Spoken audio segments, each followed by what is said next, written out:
Hey there. Well, well, you know what this video is, whether you approve it or not. But what's happening? We are slowly converting the front end of this Escort wagon, so it's 1981 Escort wagon, into an EXP. So it's going to get an entire EXP front clip. You can see we already have a hood on there. We have our quarter panels ready, along with all their trim pieces. So things will look nice and tidy. I do have the nose cone set aside. That will go on there as well, along with the bumper that goes underneath, the support bumper. And then we will also put on the rear EXP bumper, along with the correct trim pieces that go besides that. And then, when we're all done, all the chrome trim will be painted semi-gloss black, which includes the door handles.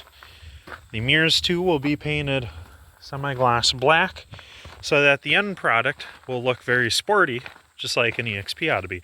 It's literally the closest thing I can do to it, aside from cutting up taillights. And I'm not interested in that, because with these being wagon taillights, should I get rear-ended or something and I find myself needing taillights, I don't have to use custom solutions. I'll just continue using these Escort taillights. In the future, will we explore, say, blocking off the top half and doing a red reflective stripe halfway across? I'm not sure. We will explore those options once the project is more or less finished. It'll be, well, closer to finished than, say, at just a plain stopping point. So this will be a multi-segment video. That way it's all in one video. I try doing that in general for you guys on how to convert the car. Most of the conversion work is in the front. When we get to doing the rear bumper, I know for a fact it's just a matter of screw all the holes for the EXP bumper, change out the metal bumper that's on these, because in the back it's I think polished aluminum, I think it is in the back. Depends on the year. Yeah, so it's just polished aluminum bumper in the rear. That's going to change out for an EXP steel bumper. Though honestly, I'd much prefer aluminum. We'll conquer that some other time. So it's just a matter of changing out that metal bumper, and then the EXP bumper cover goes on directly.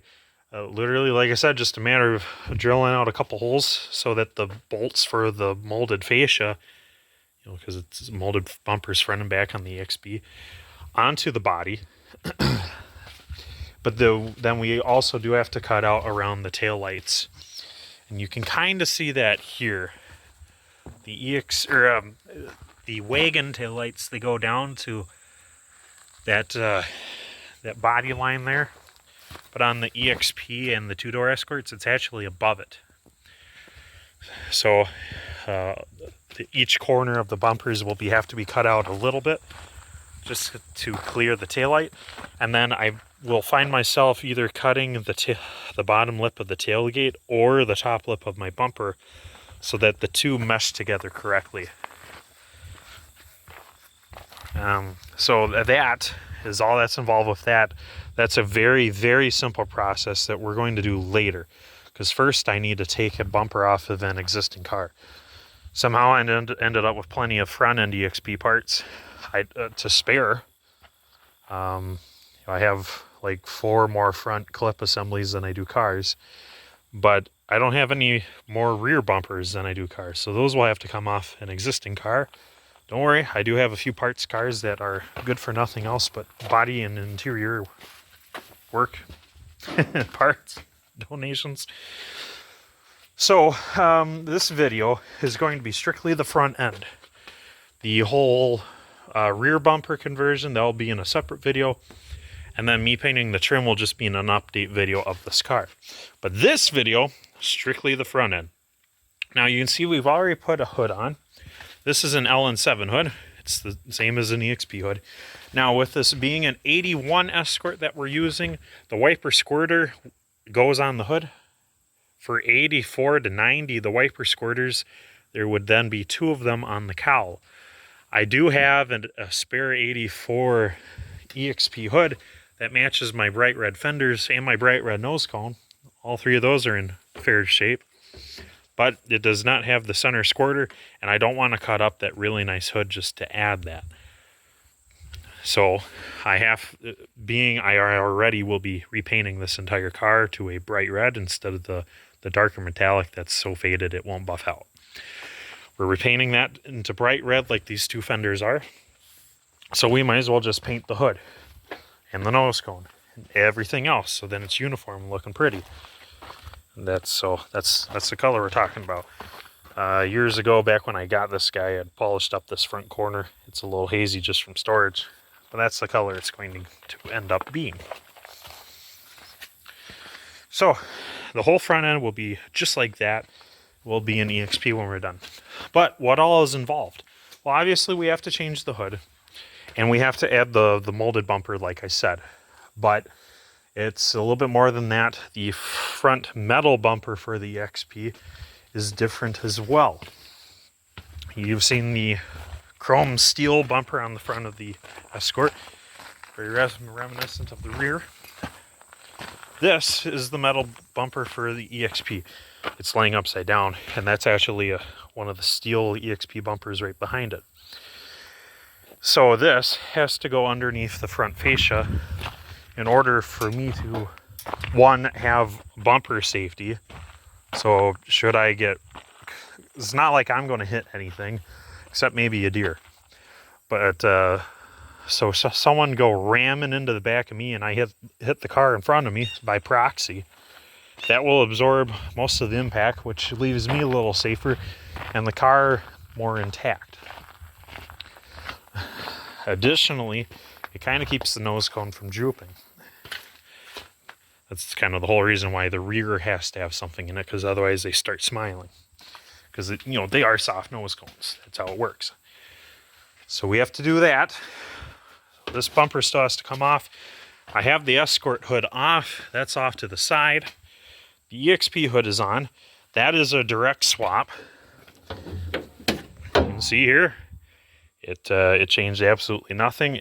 Matter of fact, it actually feels more right, me opening an EXP hood than an Escort hood, because I am used to doing this plenty. And I'm sure you're asking, yes, the latch mechanism does line up correctly. Absolutely perfect. It's in the same exact spot on all of these cars.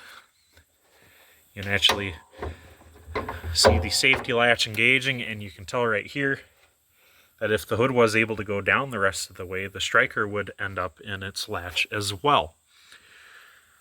So the question is, why isn't the hood fully closed? Well, there is one minor discrepancy. The one thing that makes the front radiator support unique on an EXP, there's a number of tiny differences. But the main one is the EXP core support has a cutout right here for the valley of the EXP hood.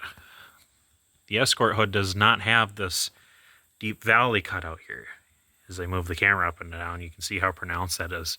So this has to be cut into rather substantially for the hood to close properly. So I have to do that on each corner, and then this hood will close down all the way. One other thing I had noticed, and we'll see what happens when we get there. The Escort door bump stops. There's one right here. Maybe you can't quite see it. It is. There's a threaded in bump stop. On the Escort, it's like 3 inches behind where the EXP one is. So I'll find myself welding a little standoff here for one to go right underneath the female receiving end on the hood. So we'll be doing that right here towards the nose. But that will be after we have the core support modified so this can sink down all the way. But before we do that, we are going to change out the fenders, because the fenders are different between the EXP and Escort, as you can see. That's how it looks on the Escort. That's how it is on the EXP. That's going to come on. The Escort one, they bolt in the same exact way, but the EXP one, it doesn't taper as much right here. You can see the last 2.5, roughly 2.5 inches of this fender rolls off a lot on the Escort because the whole front end is just a very, very tight radius. We'll walk you over to a hood so you can see what I'm talking about. See? So there's a tight curve up on the front lip. But the EXPs, it just keeps going straight and straight. And the nose cone is what blends all those pieces together. And the EXP fenders, they keep coming out until we reach the tip of the hood, which is going to be another 2.5 inches anyways. So once those fenders are here, I will then be able to measure out here what distance I need. Actually, more accurate would be I measure here-ish, measure this distance, because I need to account for the height discrepancy here, which is right in line to this point. So I measure the distance that the hood is short. I cut that much distance out directly underneath these two valleys, and then the hood will close down completely, snugly, perfectly, absolutely perfect. And then it's just a matter of moving those bump stops before I try putting miles on it like that. The bump stops more or less just keep the hood from bouncing around a lot, because the latch mechanism is designed to tug down on the center of the hood, while the bump stops keep these edges rigid. That's how that works. So, but that's kind of why I got to do things in the order I'm doing it. But once those fenders are changed out, the bumpers changed, I'll actually have the entire EXP front clip on. And, we'll be caught up with the core support in no time. And then the conversion will, on paper be done. But there is a couple steps left. The headlights are the same, so these nice new ones I put in, we'll pull those out. They'll go in the EXP nose cone. But I do have to extend the wiring harness a few inches.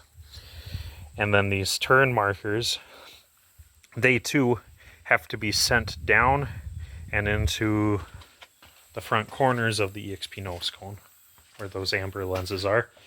And then I have to add a separate additional bulb where the fenders are. I'd have to double check. I think the front ones on a stock EXP is only running lights, and the corner ones are only turn signal. But being I have a dual filament bulb, as long as this socket can fit inside my lens housing, I will be able to have both up front. So it'll be, because this should be a, oh, maybe it is only a 2-wire. No, it's, yeah, 2 filament. So it should be 3 wire.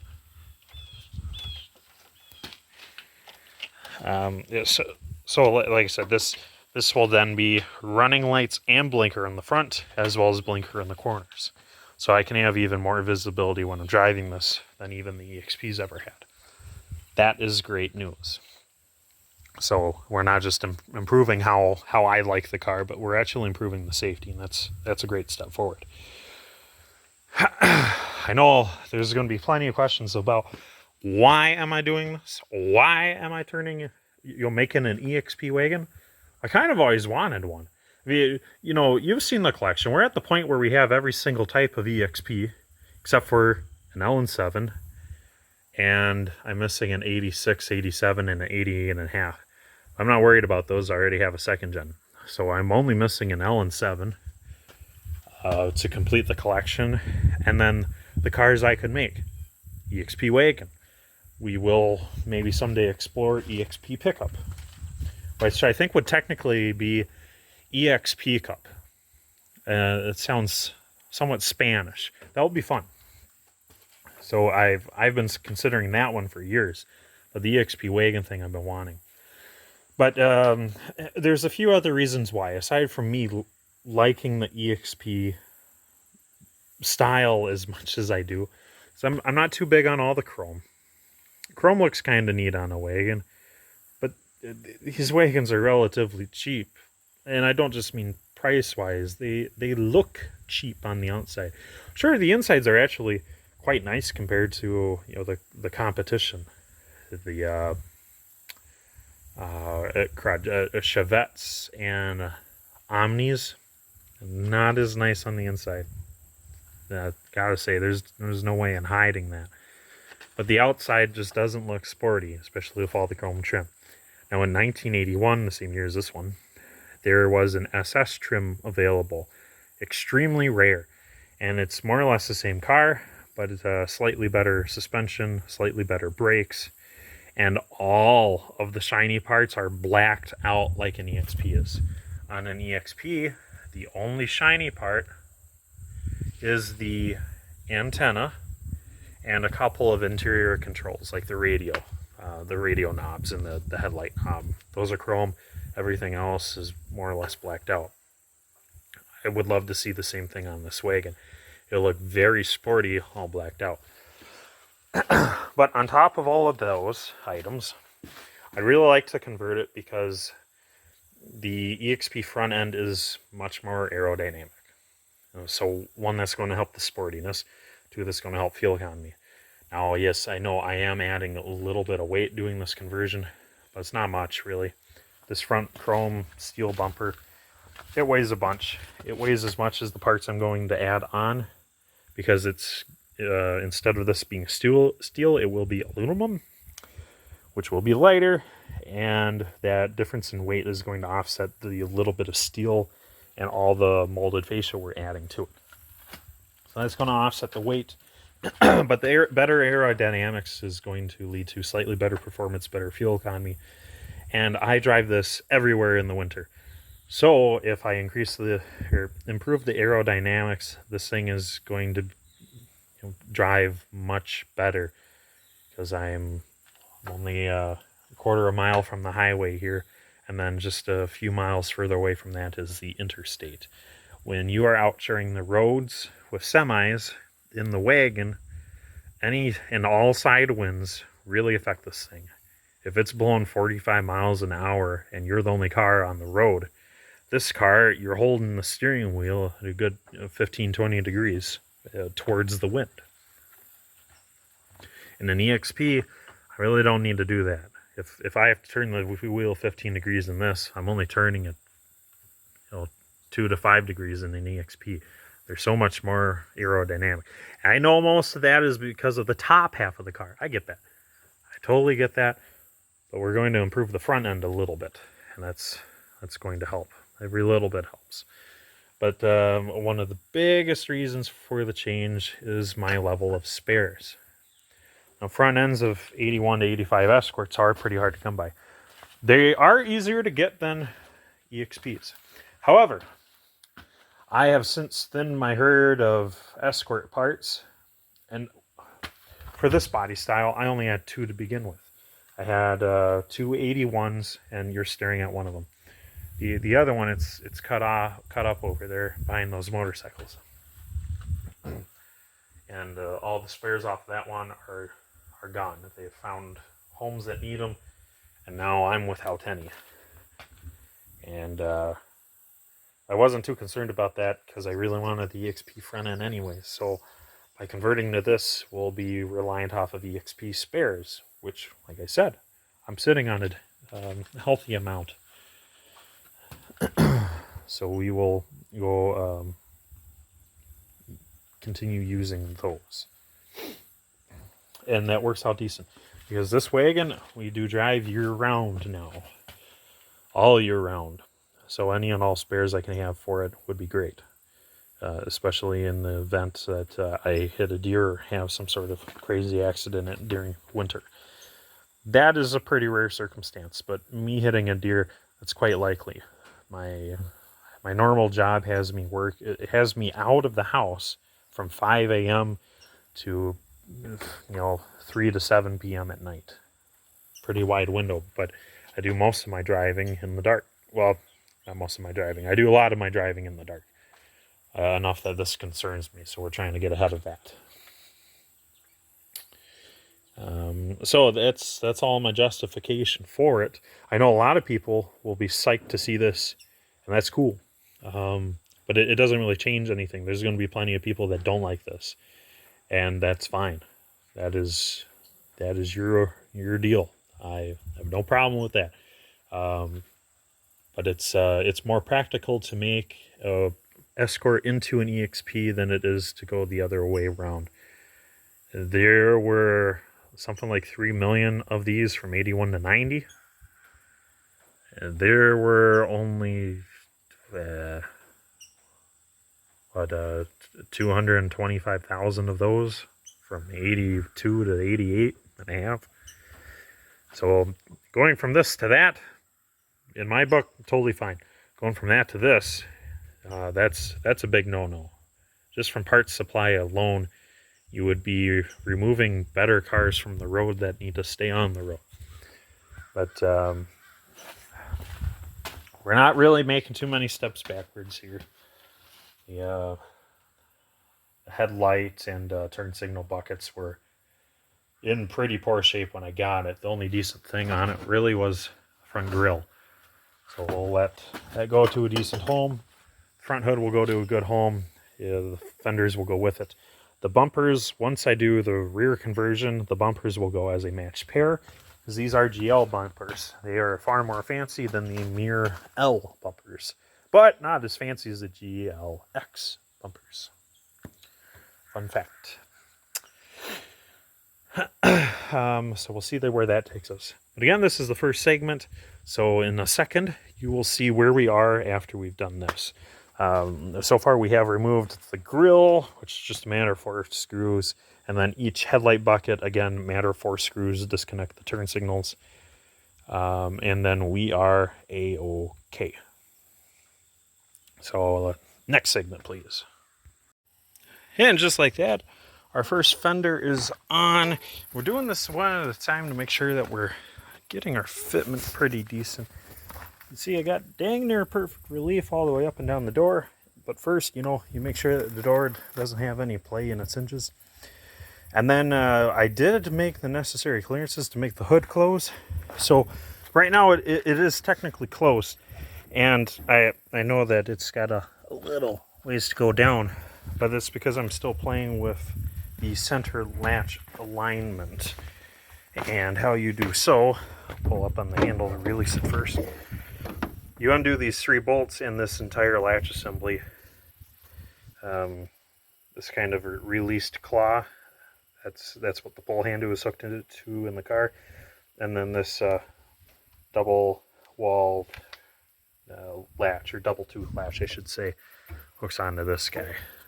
So that when you close this, so now right now it's just resting on the top of the latch. I push this down 1 notch. Oops. Here we go. We're in the first notch. So when you pop the hood, this is where it goes. And then when you push it down the rest, the way it catches on the next one. Now, it's not holding itself closed because I've still been working on this alignment here. You can see that my peg is a little right of the hole. Well, this whole hood, to have perfect fitment, used to go into that corner, and then once it gets in that corner, come up. Now we ran out of adjustability, and we ran out early on. Like, one of the first things we did this morning was take the old Escort hood off, threw the LN7 one on, and we were having loads of issues in this corner. Well, after we did all the adjustments we could, just decided, hey, we'll have to do more fine-tuning later, because the one hinge here is pretty boogered up, and it's a similar story over there, just not as bad. So I had took the driver's side hinge off and made it straight again. I happen to have 2 perfect straight ones from that silver Escort wagon. And how you tell they're straight, so they should look exactly like this. The 2 pieces are perfectly parallel from each other. Pivot's nice and clean. And this other part, it only has the 1 clean cut Z-shape factory bends. That is perfect. Now we'll flop open the hood and we'll show you. Well, we won't show you the fixed one, because the one I fixed, it's not too far from where it ought to be. But the not fixed one is a little goofed up. Look inside. Just the lighting.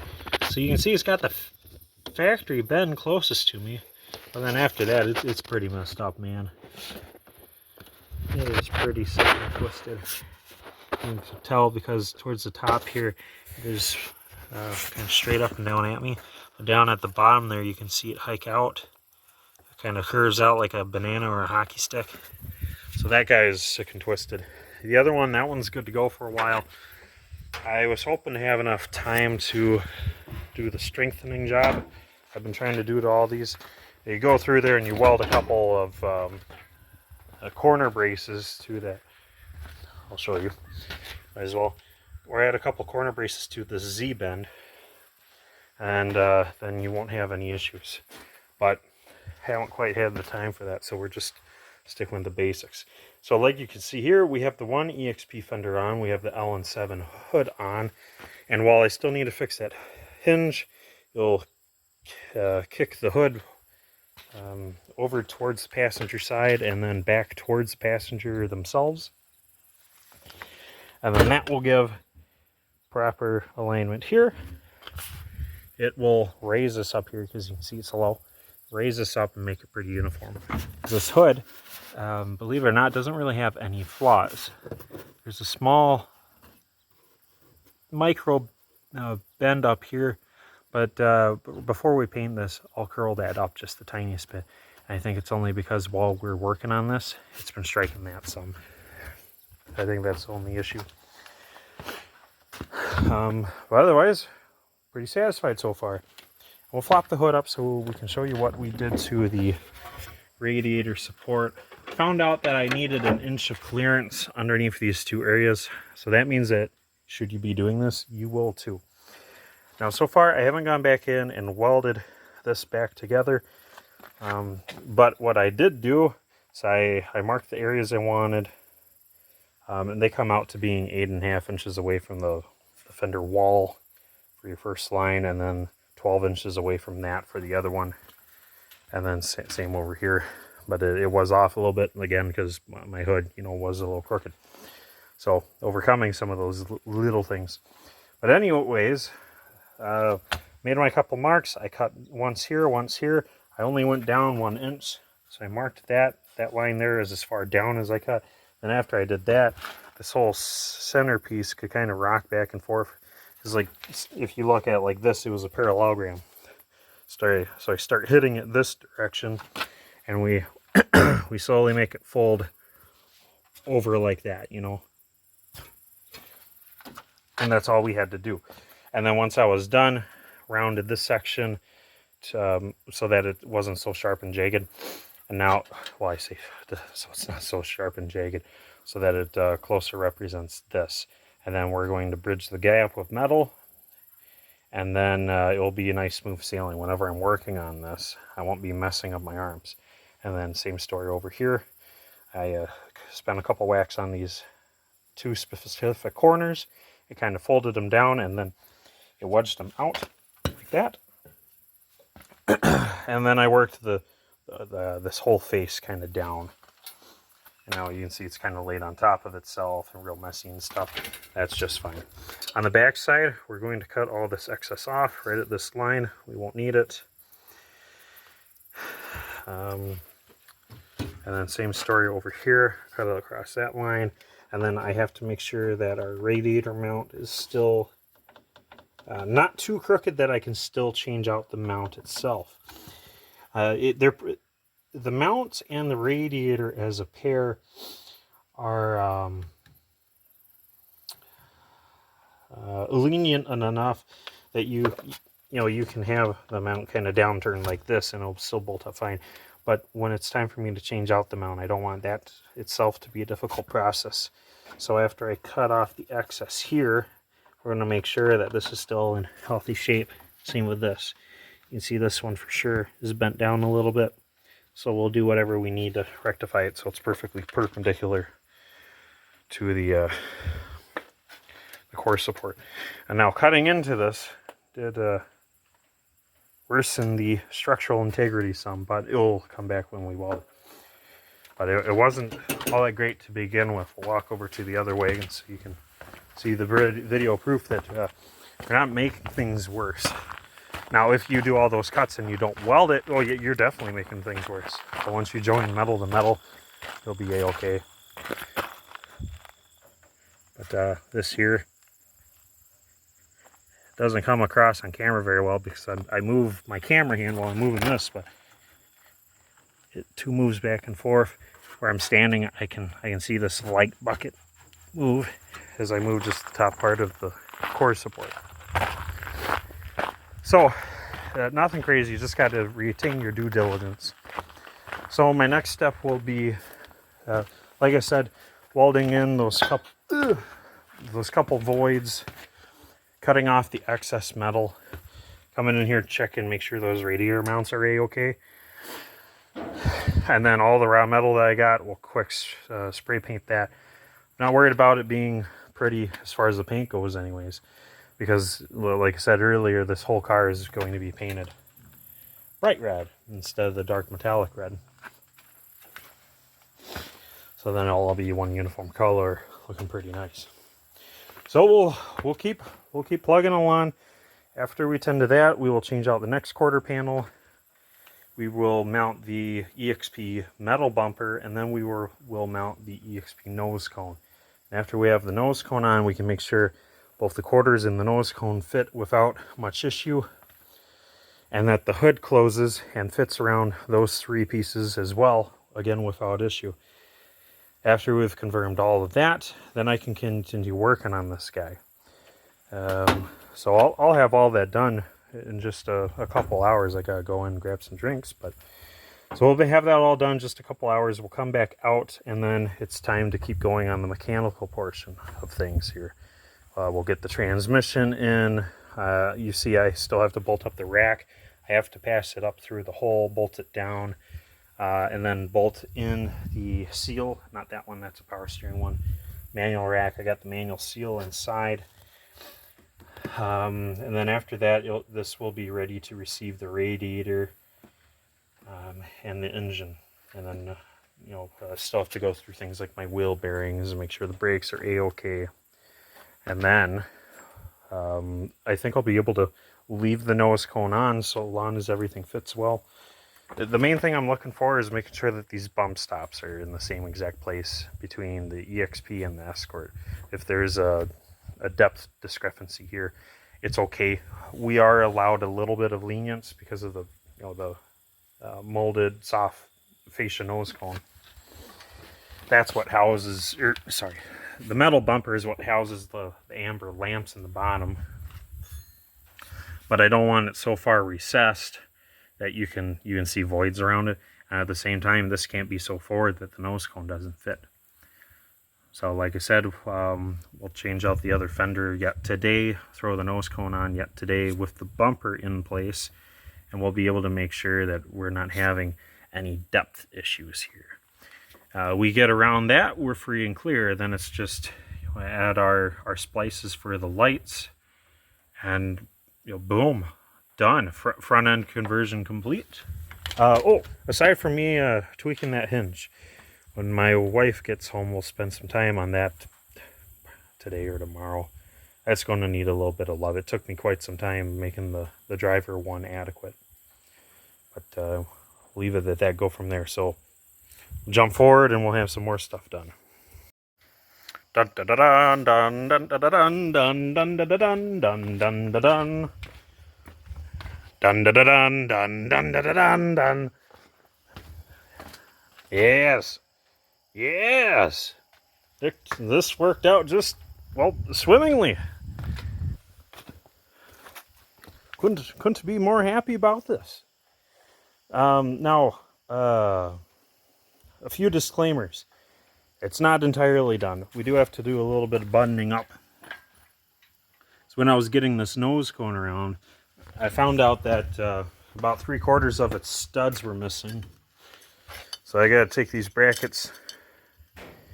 I go over to the hardware store, get some bolts that will fit these, cut the heads off, weld what will then be studs onto these, and then I can bolt in these bottom halves to, 1, fix the gap, and then 2, fix the alignment. So between those two things, that will actually have this nose cone bolted down. So the EXP metal bumper bolts right in, but you can see even from here, the lights are pretty recessed to what they ought to be. So I'll have to stack up a whole lot of washers, but then we'll be all hunky-dory after that. But anyways, I am thrilled. This is so cool. I've kind of always wanted to do this ever since I got the wagon. Matter of fact, I actually wanted to do this before I even got the wagon. I just thought it would be cool to have a EXP wagon. And, well, crud, here it is. So I am stoked.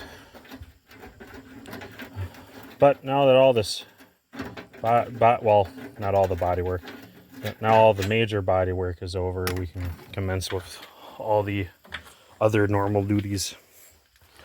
Because it still needs a new engine put in, still needs the transmission thrown in, the axles, the wheel bearings.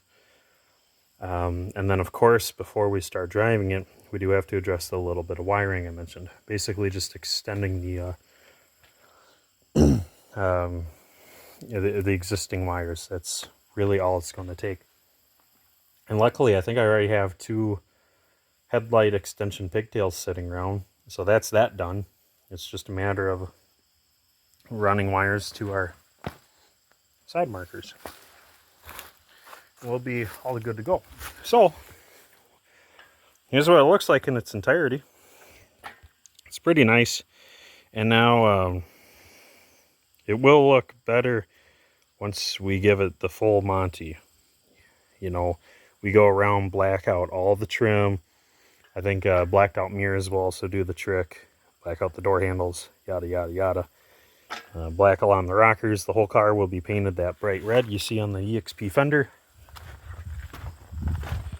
And then, like I mentioned earlier in this video, we'll be doing the EXP wraparound molded bumper as well. So then from head to toe, this guy will look like an EXP aside from obvious body differences, which is literally just from here up and then the whole taillight situation. But I am freaking thrilled. I love it. Oh, I love it. And this wagon has been so temperamental to me. It absolutely hates me. So I think doing this will appease the EXP gods, and we'll be in better standing with all my car mojos and everything else. So I can't wait to get this back on the road. Even more than that, I can't wait to get it all painted. I want the whole car to be this bright red color. That sucker is just going to flash. And it's going to really draw some attention. We'll try to zoom out best we can here. I have it right outside the freaking garage door, so it's hard to enjoy the sight. Plus, I don't even have wheels on it. They ain't helping our cosmetic appeal either. I know the place is a dump, but that's only temporary. We've only had 3 nice weekends since the back half of May. So it's just been a nightmare trying to do anything outside or even remotely outside. You know, no insulation in the garage or anything. And then every 2 to 4 days it rains. It makes it really hard to get anything I want done, let alone the stuff I need to get done. And this was both. It mechanically needed to be done, and cosmetically I wanted it to be done. Now we're golden. One of the final things I still have to do yet is address that one hood hinge, like I said earlier. That's going to fix most of the hood fitment issues.